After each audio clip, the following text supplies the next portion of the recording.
எல்லாருக்கும் வணக்கம். நான் Hema Subramanian. Welcome to home cooking Tamil. இன்றைக்கி நம்ம நல்ல சாஃப்டாக அருமையான ஃபுல்கா ரெசிபி எப்படி செய்கிறதுன்னு பார்க்க போகிறோம். நிறைய பேர் கேட்டிருந்தீங்க. ஸோ வாங்க இப்போ நம்ம ரெசிபிக்குள்ளே போகலாம்.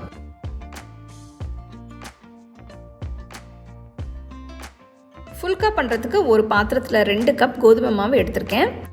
இதில் 1 டீஸ்பூன் உப்பு போடுங்க. உப்பு போட்டதும் நல்லா கலந்து விடுங்க.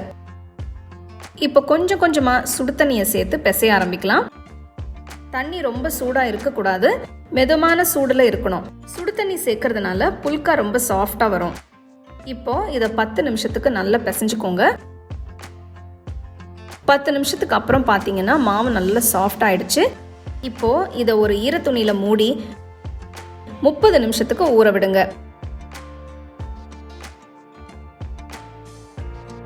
30 நிமிஷத்துக்கு அப்புறம் பார்த்தீங்கன்னா மாவு நல்லா லைட்டாக, நல்ல ஈரமாக, நல்ல சாஃப்டாகவும் இருக்குது.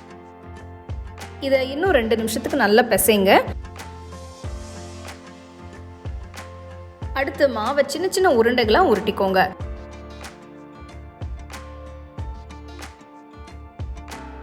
மாவை உருட்டி வச்சாச்சு. இப்போ நம்ம தேய்க்க ஆரம்பிக்கலாம். அதுக்கு சப்பாத்தி கல்லில் கொஞ்சம் மாவை தூவி உருட்டின மாவை வச்சு இந்த மாதிரி ஃப்ளாட் ஆக்கி தேய்க்க ஆரம்பிங்க.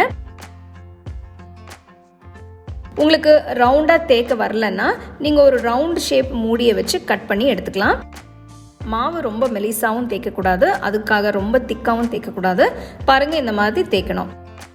அடுத்தது ஒரு தவா வச்சு கல் சூடானதும் அதில் தேய்ச்ச மாவை போடுங்க. அடுப்பை மீடியம் ஃப்ளேமில் வச்சு கொஞ்ச நேரம் வேக விடுங்க. மேல் பக்கம் ஸ்லைட்டாக பபிள்ஸ் வர ஆரம்பித்ததும் அடுத்த பக்கம் திருப்பி போடுங்க.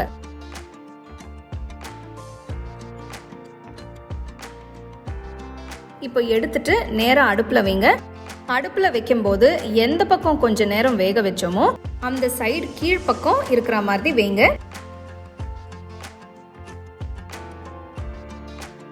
ஒரு பக்கம் உப்பி வந்ததும் அடுத்த பக்கம் திருப்பி போடுங்க. உடனே அடுப்புலேருந்து எடுத்துருங்க. ஸோ அருமையான ஃபுல்கா ரெடி ஆயிடுச்சு. இதை நீங்கள் இப்படியே சர்வ் பண்ணலாம், இல்லைன்னா கொஞ்சம் மேலே நெய் ஊற்றி கூட சர்வ் பண்ணலாம். நல்ல சாஃப்டான சூப்பரான ஃபுல்காஸ் ஈஸியாக வீட்டில் எப்படி செய்கிறதுன்னு பார்த்தீங்க.